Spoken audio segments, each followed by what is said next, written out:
Welcome to the Don't Stifle Me podcast. My name is Jacob Stee-full, and this is a fun little thing I do where I get to sit down with guests from all across music and performing arts, and I talk with them about their path of life, how they got to where they are, the challenges, ups and downs that you face when you're chasing some kind of crazy future or doing something that you love and are passionate about. And then we also go off on tangents talking about whatever we want to talk about. So welcome. When I'm not doing these podcast things, I'm also a singer and songwriter and musician myself. What is that? Where do I play? Is that what you ask? Well, I'll tell you. Coming up March 1st, which actually when this comes out will be tonight. But March 1st, I'll be in Little Rock, Arkansas at JJ's Grill. March the 2nd, I'm in Richardson, Texas at Silver Springs Tavern. March the 4th, which is Sunday, I will be at Adair Saloon in Dallas, Texas. And then the next weekend after that, I'll be like March 9th through 11th. I'll be around Houston, Beaumont, Galveston, Texas, and then bouncing around Texas for another week or so after that. But you can find out all that info and more at jacobstiefel.com.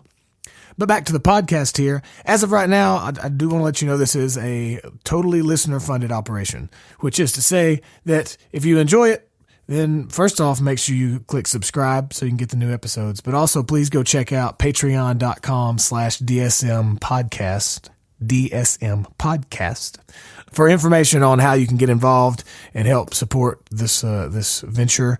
And you'll also get some behind the scenes access to stuff. So go check that out, patreon.com/DSM podcast. Dun, dun, dun, dun, dun, dun, dun. And now, ladies and gentlemen, my guest today is a Texan. Speaking of Texas, Ben Danaher. Ben Danaher. I like that name, as we talked about. But Ben is he's a killer songwriter, great singer, great guitar player, good dude, just the total package. He's got the total package. I've had the privilege of playing with Ben on several songwriters nights here in Nashville and some other places, and we've got some mutual friends down in Muscle Shoals, Alabama that we've hung with. And anytime we're together and I get to hear him play and sing, I always walk away thinking, damn, that guy's so good. So I'm glad I got to sit down and talk with him. Ben stopped by the house here yesterday, and we caught up about his past and how he ended up in Nashville from Texas and living in Austin for a while. And we even talk about, really important stuff. We get down deep, like what kind of peanut butter he likes. I'm not going to tell you. Well, you'll have to listen and see. So all kinds of important things. Here's my talk with Ben Danaher. Pick it up again.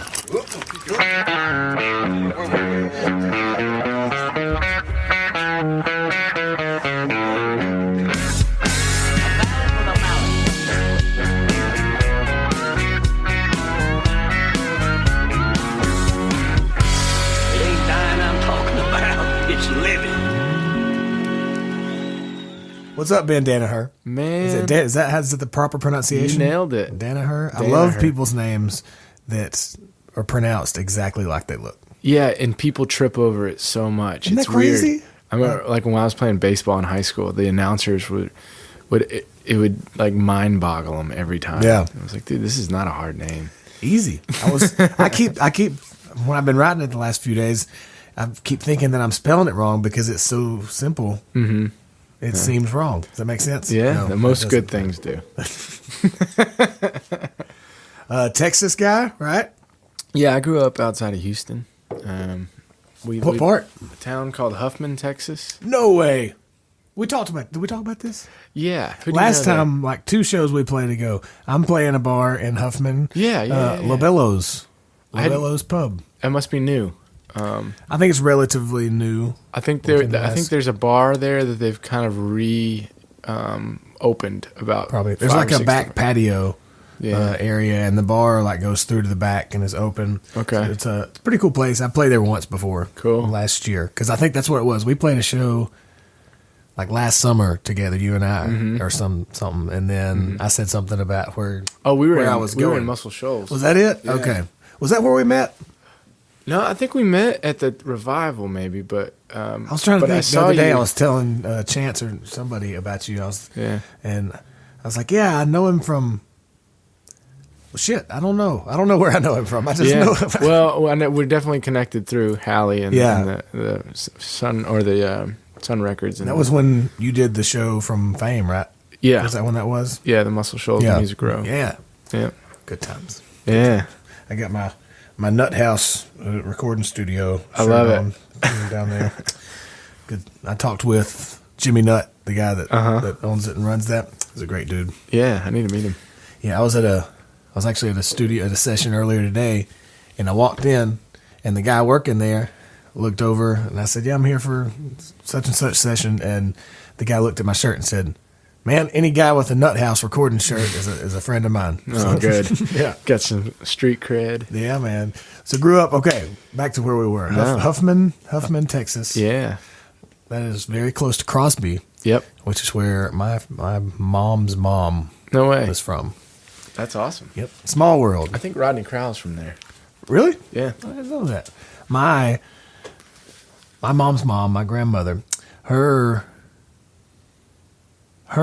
grandfathers, so her on each side of her family, like basically and somewhat settled that area. Wow. There's a road that goes through Crosby. There's two roads. There's one that said it is Lindstrom Road, and one is Runningburg Road. Okay. And those are my two Families. great grandparents or something like that. You know, the running joke in high school, there's a Stroker Road, and then there's also Peter Road. And I'm not even joking, and they intersect. Yeah. And everybody in our high school tried to steal that sign. And But they had to just like whoever cement that thing. Oh, yeah, whoever lived there would come out with a shotgun Oh, and no. scare them off, But it was like they'd pull their pickup trucks out there and get a chain and throw it around there and try to rip it out of the ground. And Wow. it was like always. Did you ever try? Yeah, Yeah. yeah, but we never got Like it. the honesty. It's Yeah, good honesty yeah, here. we never got it. But yeah, Huffman, it was a good place to grow up. Yeah. A lot of great people still. What'd you do after high school? Did you? Yeah, so I Go to graduated college? in 2002, and I went to Texas State. I tried to walk on to the baseball team there and didn't make it. And then Yeah. so I started. At that point, I had picked up guitar a little bit and was playing. And my brother Brett was playing guitar for this guy named Pat Green, who was doing some pretty big things. And I got the bug and started doing a lot of songwriting rounds. I started going over to Cheatham Street Warehouse's bar in San Marcos, and became friends with the owner of that place, Kent Finley. And he just passed away a couple of years ago, right? yeah, he was a great mentor for I've got a lot of friends and people out there, and I've never heard anybody say anything bad about that guy. Oh man, he was the best. He was like the ultimate encourager when it came to younger songwriters, and he was always rooting for you and always wanting you to. Because he was like, that was where George Strait kind of got started, right? Or, Yeah, George Strait, Stevie Ray Vaughan, like a bunch of like really great people that were just around, when he opened that bar, and he kind of created this like home that cultivated like a listening environment for people. When I was in college, I remember one of the first gigs I played there, I invited all the people from my dorm, and they were getting kind of rowdy, and he was kind of pissed because everybody was talking while the songs were going on. It was like he was so passionate about it. It was awesome. That's a nice thing. I wish more people would feel that way. Yeah, it was. I mean, it definitely shaped me into the type of songwriter. What kind of stuff did you grow up listening to? What kind of music? Man, when I was younger, I was into country. Like I would listen to the top 40 90s country. Like the my dad was always playing gigs, and so he would be playing like Clint Black songs or Travis Tritt. It's killing time. Yeah, we played nursing homes together, and we did that song. Nice. But after playing killing time at nursing homes, that's great. Yeah. And so when I got to college, I was into like my brother was doing the Texas country thing, and so I got into that, and then. Man, I started digging further into what those guys were listening to, and it was the Jerry Jeff Walkers, and the Guy Clark and Townes Van Zandt, Rodney Crowell, and those troubadour people. And man, it was. Yeah, I had that version of You Doing Stuff That Works. Yeah, pulled up here. That Guy Clark song. I love that. Such song. A good song. It's great. I didn't realize he wrote it with Rodney Crowell. I don't guess I knew that either. And I was at Third and Lindsley, and they played, and Rodney played it, and it was like, man, that's such a good cool song. moment. You know? Yeah. I saw because Guy Clark's passed away by now, right? Yeah, I saw him. How long ago did that happen? Like 2 or 3 years? A year, maybe. Yeah, sometime coming recently. up on a year. Yeah. So I saw him at 3rd and Lindsley like probably 3, 4, 5 years ago, something like that. But that was definitely a bucket list. Like, I'm pretty sure it was Ray Wiley Hubbard. Oh, yeah. And then Guy Clarke. Yeah. In the same night. That's awesome. Just acoustic setting, just somebody had to like help Guy Clarke up there. Yeah. Into his chair, but then he sat down with his chair, his guitar, and just nailed it. Yeah, that was great. Yeah, so I started working there when I got to town, and that was 3rd and Lindsley. Yeah, it was one of the first shows that I saw there or worked, and it was like, holy moly, this is going to be amazing. Yeah, that's cool. So when did you moved to Austin though, right? You lived there for a while. So I graduated college in 4.5 years. And, what was your degree?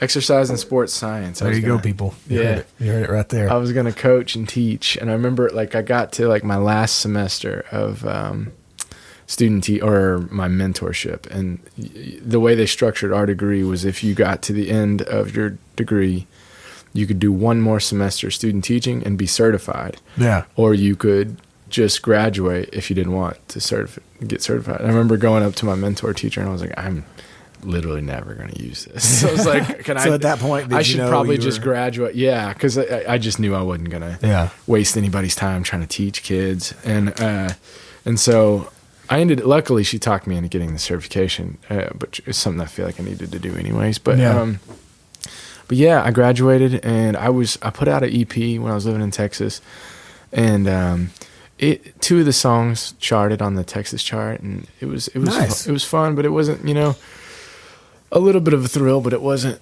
connecting the way I felt like it really should have. And those things are funny, if it had worked out, who knows what I'd be doing right now. But I moved to Austin, and I toured quite a bit with the band. And then was it still under your name, just with the band? Yeah. And then 5 years into that, I decided to move to Nashville and came up here. It was that's a lot. That's a length of time just to be out there, busting it. I mean, that's about how long. It's really about how long I've been doing it. Yeah, here. I guess I moved here in 2009 and played downtown for a few years, and then put out my first EP and started playing on the road in 2012. So it really took me most of 2012 to develop any kind of clout for getting out and people hiring me to play. So it's mostly like the last 5 years. And I was thinking about all the time spent on the road in the van with musicians and the stories, and it's just some of the most colorful times of your life. Yeah, for sure. I can remember being underneath the van, changing the starter. God! An IHOP parking lot, cussing myself. But you know what? I guess if you love it, that's what it's. But you made the gig. Yeah, we were there. We were there. Have you always been independent, or did you have like a deal or anything in Texas? Yeah, always independent. I had a booking agent when I was living in Texas. I was working with a guy named Chad Kadelka, and he got me really busy at the time. Those are nice. That's nice. Yeah.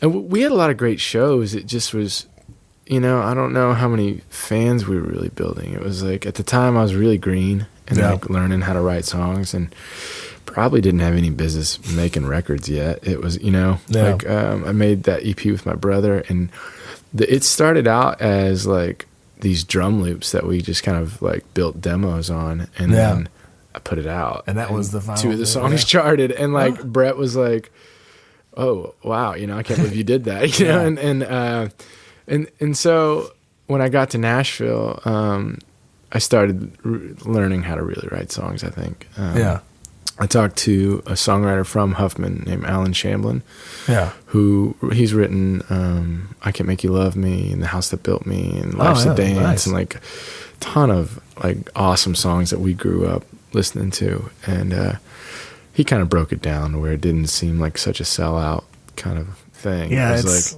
so funny that it's still not as bad now, but still to some point has that stigma for people in in Texas or wherever, like, oh, they're selling out and going to Nashville, whatever. But they don't understand that all the artists and bands that they look up to have been working in Nashville and doing stuff in Nashville forever.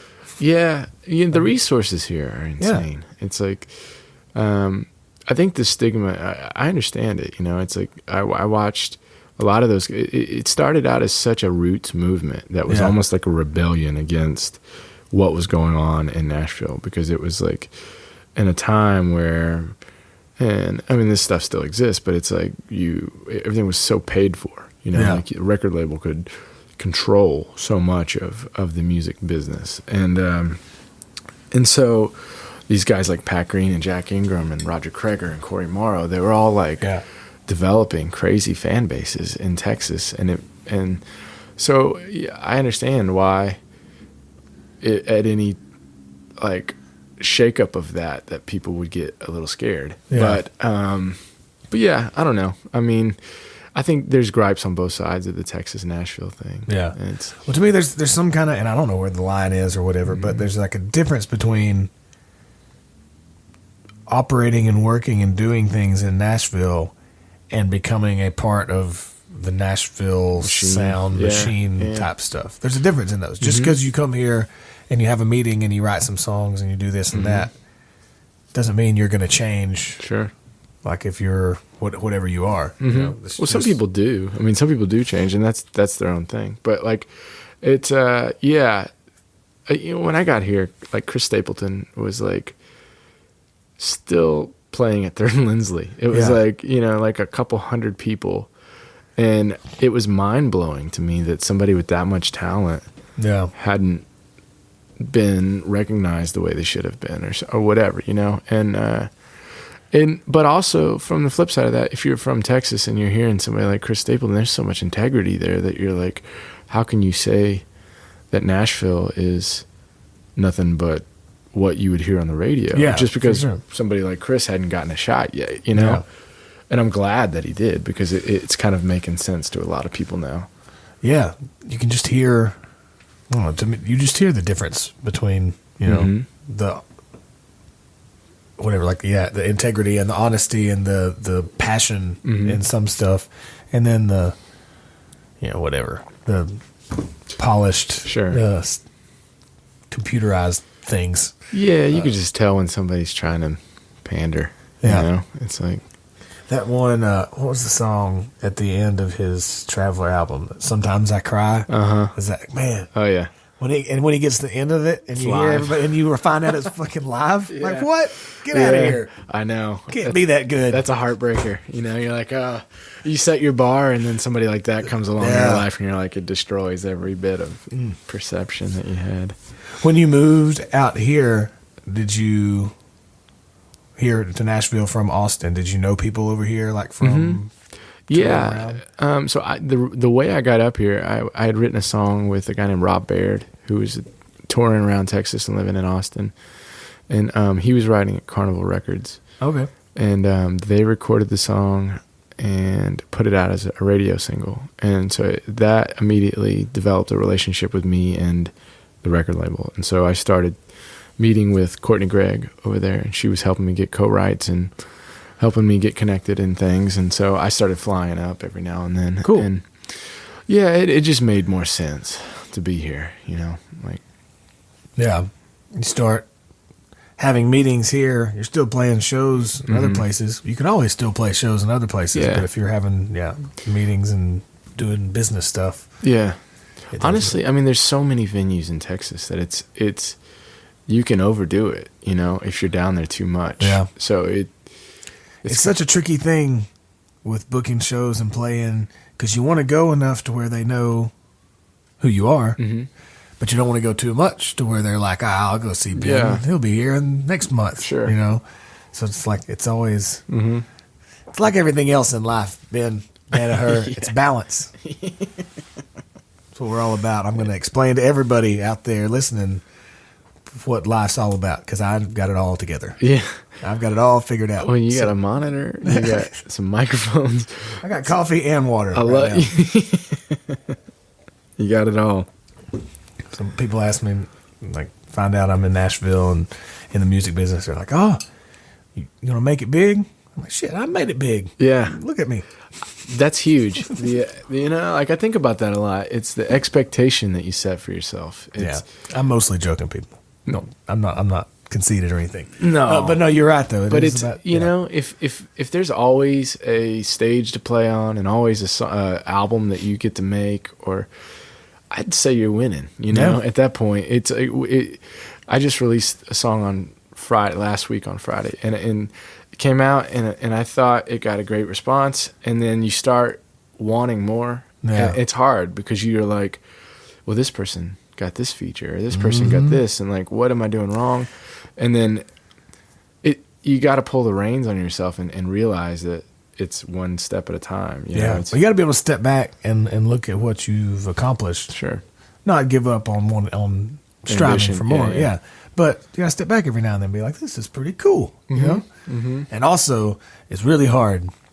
I battle with this like a lot of people. It's really hard to not compare yourself to other people. Totally. Especially like in a business to where there's no shortage of people to listen to music. You know, there's people out there. Just because you have success doesn't mean that I'm going to sell any more or less of my CDs. So I should want the best for you. Sure. Just out of whatever. The tricky thing about that is it's so subjective too to somebody's style. Like it has nothing to do with quality or talent. Like a lot of the time, I mean, it does and doesn't. Like, but sometimes things can get trendy and pop, you know. Yeah. Or you could like one style of something and not like the other, and then or you know, a mass audience could like that. Yeah. And like your buddies could sell 100,000 more records than you, and you don't understand why. Yeah. You know. And not beating yourself up about that is so important. Because if you do that, if you scroll through social medias and you start getting pissed because everybody's doing great things, for one thing, that's just what they're putting on their... Sure, it's a highlight reel. Yeah. But you should be happy for people. Totally. You know? It's motivational. Let's be happy Wednesday for everyone. I'm so happy. Well, when you finally moved here, you said you started working at 3rd and Lindsley? Is that right? Yeah. I was waiting tables, and then I started bartending, and it was a great place to work. Yeah. Did you end up getting like a publishing deal or anything? Or no, I'm still unsigned. No? Yeah. Is music the only thing you do? Do you still have like a day job? I still work there. Yeah. Okay, cool. Yeah. I still bartend. Hopefully not too much longer, but you never know. That's the plan. That's one of the goals. It's like, if you could get busy enough to where this occupies you. Yeah. I feel like right now I've got 2 full-time jobs. It's like people don't understand, like coworkers don't understand. Like it's like sometimes it's like, no, I was up at 9 a.m. having meetings and sending out PR packets and mailing T-shirts and like when you're independent, it's a full-time job, you know, like, and then on top of that, clocking into work at 4:30 till 2 a.m. and waking up and doing it all over again. Yeah. You know, it's like, or going to a co-write or a publisher meeting, or just trying to get that wheel turning too, you know?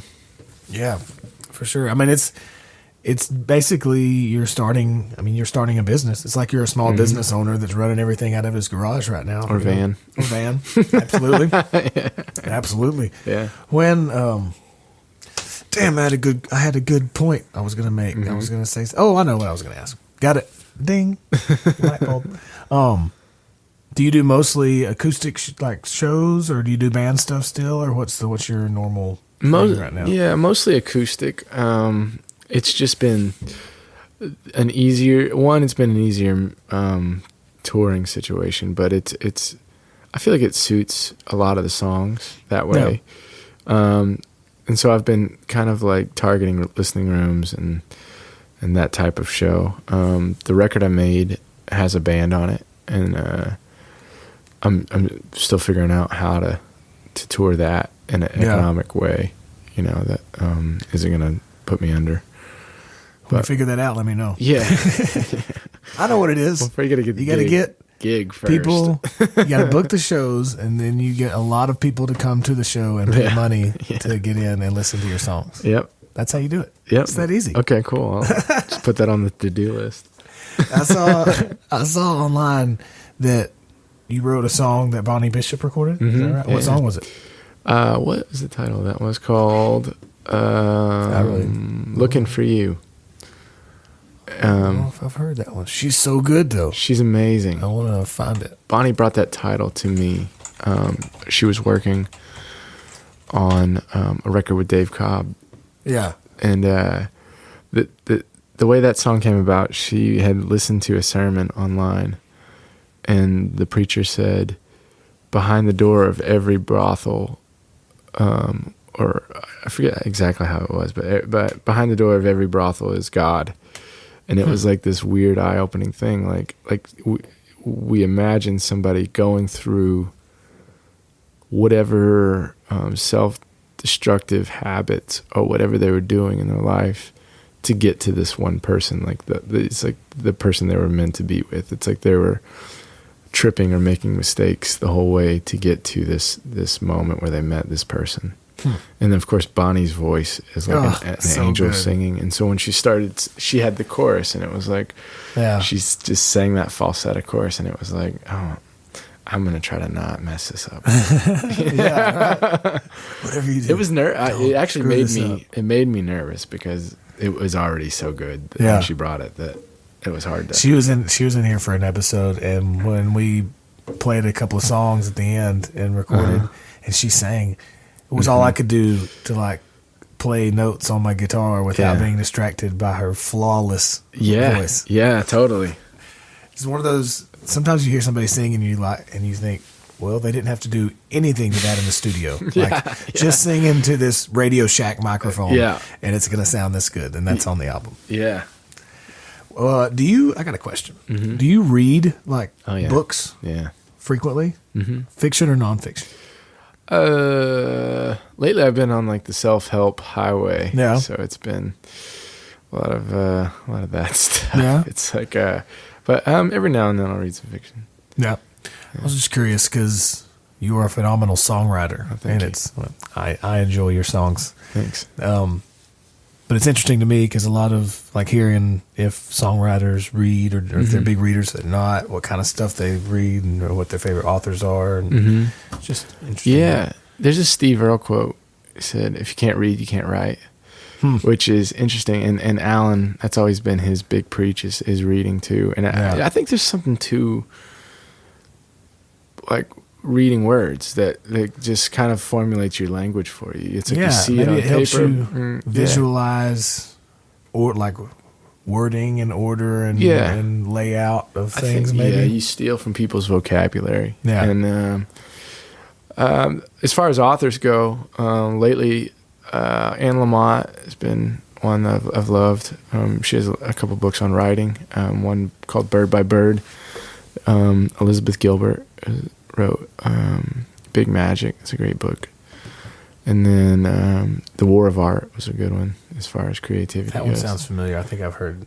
That's a great one. If it's an easy read. Stephen Pressfield. Those were all really good. More important question. Yeah. Crunchy or creamy peanut butter? Oh, creamy. Yeah. Yeah. You know what? I've actually been on a crunchy kick the last few months. You got to change I've it liked up creamy every now peanut and butter my whole life. And then I was like, you know what? This Kroger Crunchy is pretty good. I think I'm going to try to stick on it for a little bit. Yeah. I tried the natural the other day. It's a little weird with the oil sitting on the top. Oh, you got to stir it up. Yeah. That's all I get, man. Yeah. Oh, yeah. Right when you open it, you got to stir it up. And you use it, and then you put it in the fridge. It's my favorite. That's awesome. Just peanuts, a little salt. Yeah. That's all you need. Yeah, you got to watch what's going in your body these days.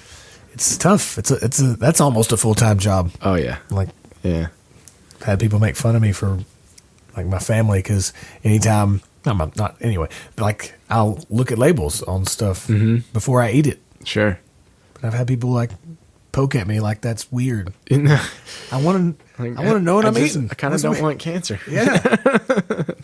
I'd like to delay the inevitable cancer of some kind. Seriously. You know?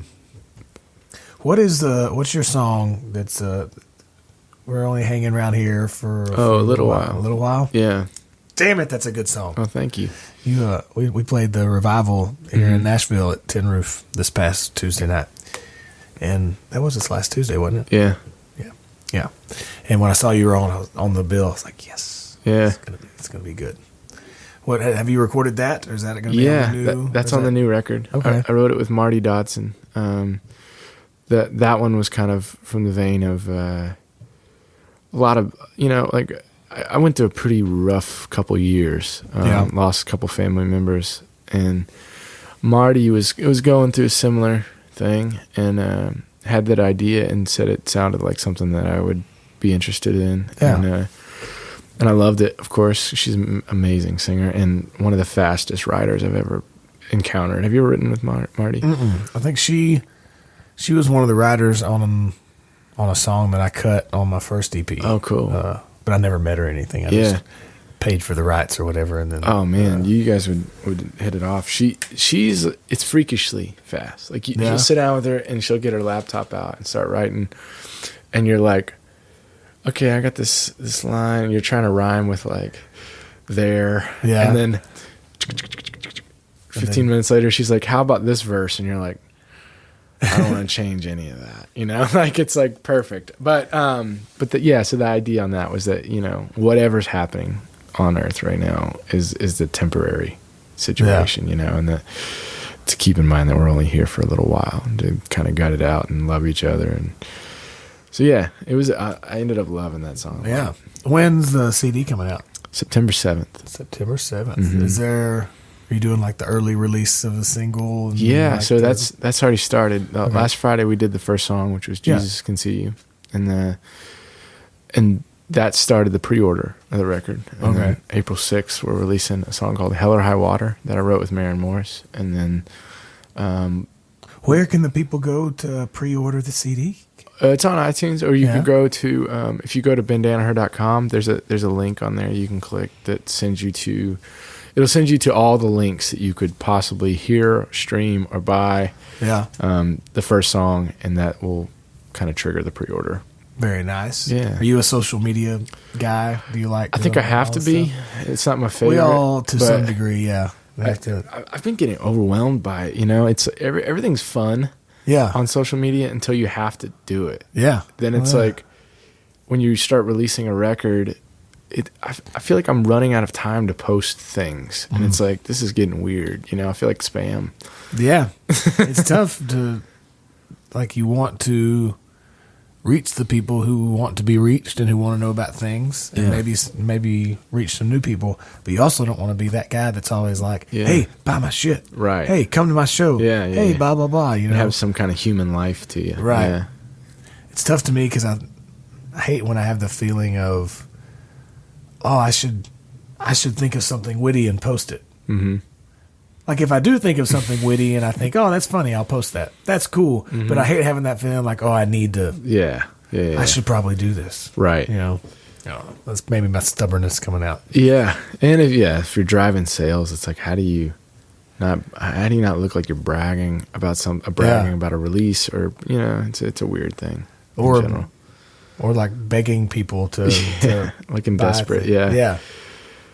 Yeah. When I'm scrolling through and I see like all this like Insta stories and Snapchat stories, and everybody's like, swipe up for pre-order this, buy this. I get it. You got to do it. Maybe it's just that I follow way too many people that are doing the same shit we're doing. Yeah. Yeah. I know. Yeah. Everybody we're friends with are musicians. And that gets tricky too, because you want to help your buddies out. So you want to post about their stuff too. And it's like, but then if you do it for one person, then you're like, this other guy just put one out too, and then somebody else. Mm-hmm. I don't know. Why don't we just pay somebody to do everything? Yeah, I'm sure that's available. Yeah, with all the money. What's coming up for you? You got shows coming up? Yeah, Thursday, or tomorrow. I'm opening for my buddy Ross Cooper. He's releasing his record. He made a great record called "I Rode the Wild Horses." And we're doing that show at the 5 Spot. And then I head to Texas March 10th through 21st. I'll be out there at that time. Are you? Are you going down for South by? Yeah, I'll be there bouncing around. Okay. I'll be around. So where are you going to be? I'll be in Dallas on the 10th at the Kessler Theater. And then I'm doing the Coke FM showcase for South by on the 13th. Nice. Yeah, I might be down there for that. Come on out, yeah.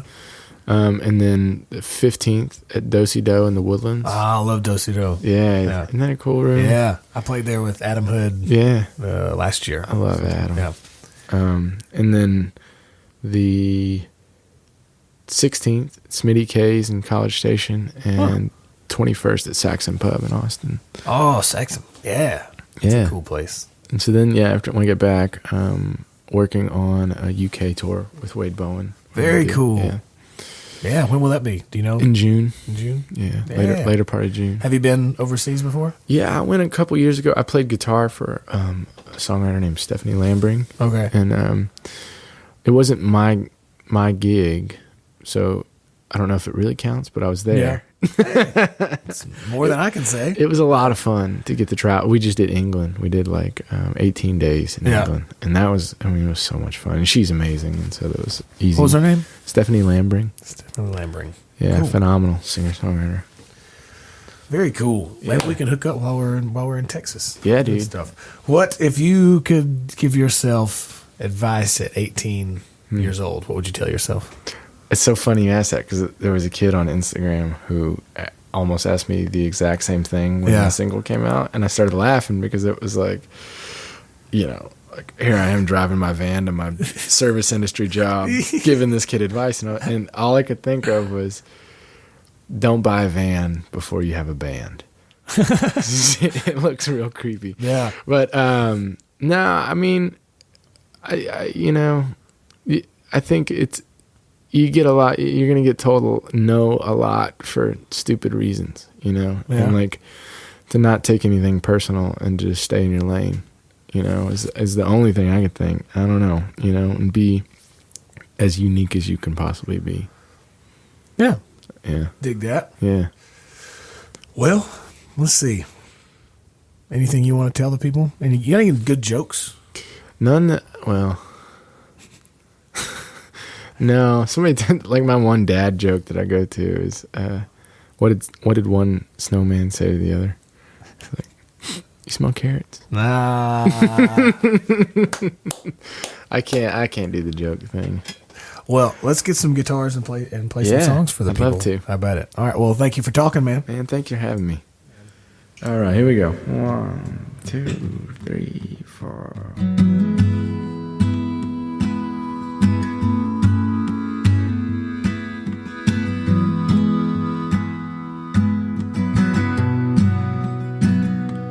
I'm a long way from where I'm going, but I'm a far cry from where I've been. It ain't over, but I'm closer to finding my way home again. It's been some hard knocks, hit some roadblocks, spend some late nights asking why. I may never know the answers, that ain't the reason I still try. So if you see me looking lonely, spare a kind word and a smile, and remind me that we're only hanging round down here for a little while.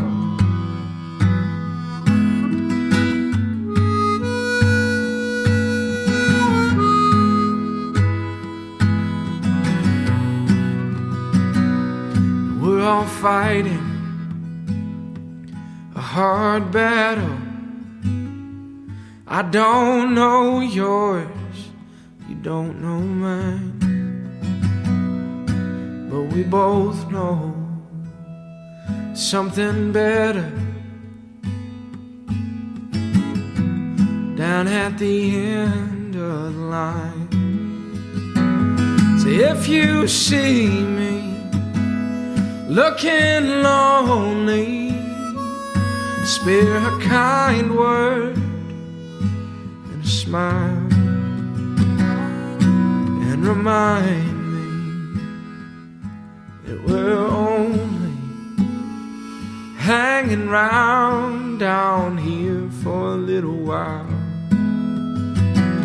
Say if you see me looking lonely, spare a kind word and smile and remind me that we're only hanging round down here for a little while.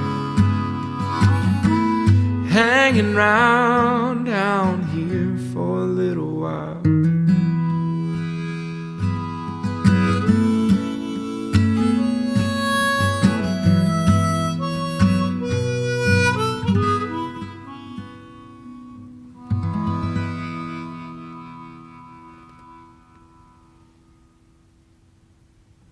Yeah, man. Yeah, that's cool.